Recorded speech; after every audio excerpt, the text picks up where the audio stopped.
Diarrhoea परिचय। Diarrhoea रोग बच्चों में बहुत ज़्यादा फैलने वाला रोग है, लेकिन कुछ स्थितियों में यह रोग बड़े व्यक्तियों को भी हो सकता है। जब कोई व्यक्ति मौसम के अनुसार भोजन संबंधी नियमों का पालन नहीं करता है तो उसके पाचन अंगों की कार्यशैली प्रभावित हो जाती है। उस व्यक्ति को डायरिया रोग हो जाता है। सर्दी के मौसम में शरीर के सभी अंगों की मांसपेशियां सिकुड़ जाती हैं, जिसके कारण व्यक्ति को कब्ज रोग हो सकता है। इसी प्रकार बरसात के मौसम में तथा गर्मी के मौसम में भी स्वस्थ व्यक्ति को डायरिया रोग हो जाता है। डायरिया रोग होने के लक्षण। इस रोग से पीड़ित रोगी को दस्त होने लगते हैं तथा उसके शरीर में पानी की कमी हो जाती है। इस कारण से व्यक्ति को अपने शरीर में अधिक कमजोरी और थकावट महसूस होने लगती है। डायरिया रोग के रोगी को उल्टियाँ और शरीर में बेचैनी भी होने लगती है। डायरिया रोग होने के कारण जीवाणुओं या कीटाणुओं द्वारा संक्रमित होने पर या बड़ी आंतों में सूजन तथा घाव होने पर या फिर अन्य किसी बीमारी का उपचार कराने के लिए शक्तिशाली एंटीबायोटिक्स दवाइयाँ लेने के कारण व्यक्ति को डायरिया रोग हो जाता है। भोजन के प्रति उदासीन रुख अपनाने के कारण भी डायरिया रोग हो सकता है। हमारी आंतों में पानी को रोकने की क्षमता एक सीमा तक रहती है। जब इस क्षमता से अधिक पानी आंतों में पहुंचता है तो आंतें पानी को रोक नहीं पाती है, जिसके कारण व्यक्ति को डायरिया रोग हो जाता है। किसी भोजन को करने से एलर्जी होने की वजह से भी डायरिया रोग हो जाता है। आंतों में कार्बोहाइड्रेट्स के ठीक तरह से न पचने तथा इसके पेट में पड़े पड़े सड़ने के कारण भी डायरिया रोग की उत्पत्ति हो जाती है। अधिक समय तक उत्तेजक दवाइयों का सेवन करने के कारण भी व्यक्ति को डायरिया रोग हो जाता है। जरूरत से ज़्यादा भोजन करने, ठीक समय पर भोजन न करने, मानसिक परेशानियों, डर तथा चिंता के कारण भी डायरिया रोग हो सकता है।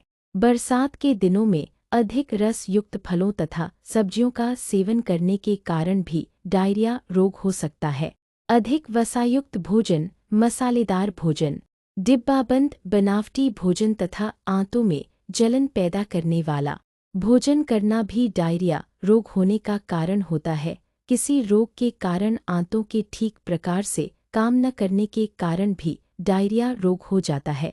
गर्मियों के दिनों में शरीर से पसीना न निकलने के कारण भी डायरिया रोग हो सकता है, क्योंकि पसीना आने से शरीर की गंदगी बाहर निकलती है और जब यह शरीर से बाहर नहीं निकलती है तो इसके शरीर में जमा होने के कारण व्यक्ति को डायरिया रोग हो जाता है। डायरिया रोग का प्राकृतिक चिकित्सा से उपचार।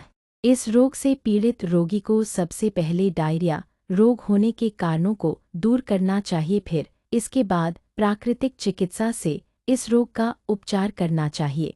यदि रोगी व्यक्ति को बार बार दस्त हो रहे हों तो उसे दस्त रोकने वाली दवाइयाँ नहीं खानी चाहिए, नहीं तो रोग की स्थिति और भी गंभीर हो सकती है।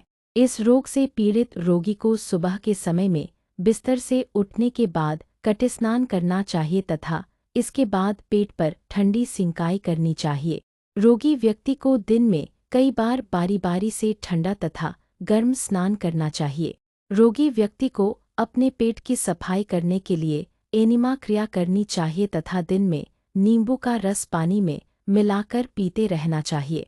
डायरिया रोग से पीड़ित रोगी को भोजन करने के बाद सबसे पहले सीधी करवट लेकर लेटना चाहिए तथा इसके बाद कम से कम 8 बार गहरी सांस लेनी चाहिए। फिर इसके बाद सीधा लेटना चाहिए तथा कम से कम 15 बार गहरी गहरी सांस लेनी चाहिए और फिर बाईं करवट लेटकर 30 बार गहरी गहरी सांस लेनी चाहिए। इस प्रकार से दिन में कई बार व्यायाम के साथ साथ सांस लेने की क्रिया करने से डायरिया रोग जल्दी ही ठीक हो जाता है।